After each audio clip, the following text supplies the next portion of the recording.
SUVs are for the practical breed of people. But then there are some that demand a more car-like styling for their SUVs. Now BMW was the pioneer in addressing this demand with their coupe-like SUV, the X6, which went on to become quite popular.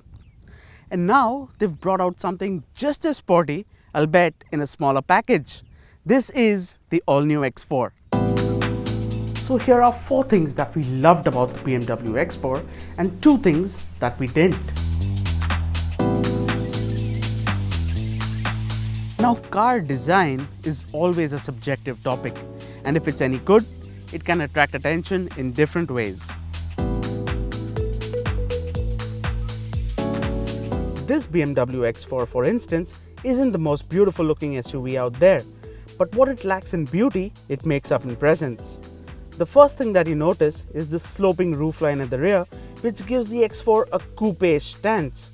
There's also plenty of muscle thanks to those wide rear haunches and those massive 19-inch wheels, which give it an imposing look. However, it's the rear that is the highlight of the X4's design and grabs most attention.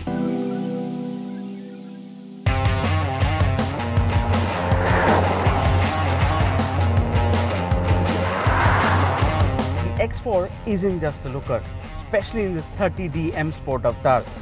Under that long bonnet up front, it packs a 3-litre straight-six diesel that puts out 260 bhp at a bonkers 620 Nm of torque.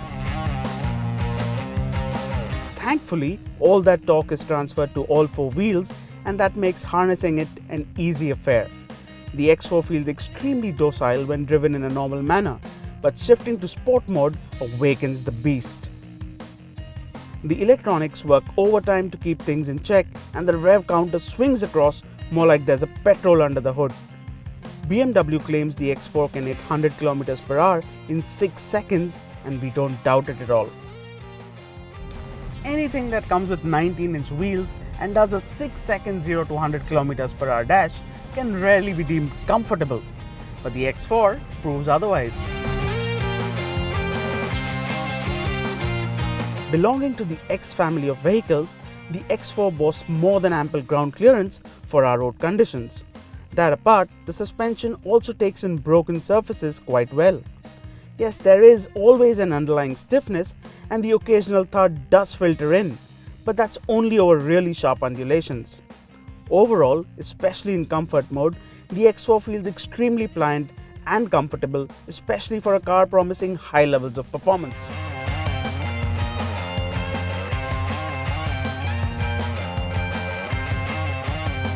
It's a driver's SUV, the X4, and it feels it the moment you get into the driving seats. Driving home that point further are these adjustable side bolsters, which are meant to keep you in place during hard cornering. The front seats also get these adjustable seat base, which provide just the right amount of under-thigh support during those long hours behind the wheel. Then there's the quality. The leather-wrapped steering wheel feels wonderful to grab onto, as does the glossy gear lever. The pedals too beg attention before they are put to use. Even the knobs and the buttons work with a reassuring click, and it's difficult to spot a badly put together part.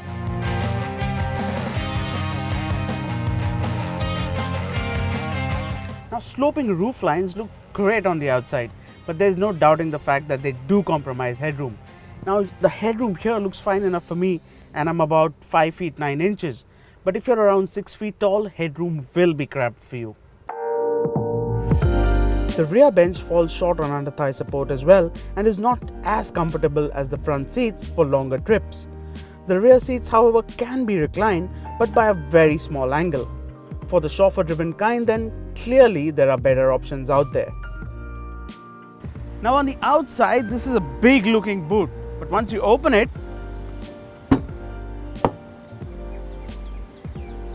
suddenly it doesn't feel that big anymore. That's because it isn't. At 395 litres, the X4's boot space is lesser than even the Honda Amaze. So packing for those long weekends will take quite some planning. Also, the high loading area means shoving in the heavy bags will take quite a bit of effort.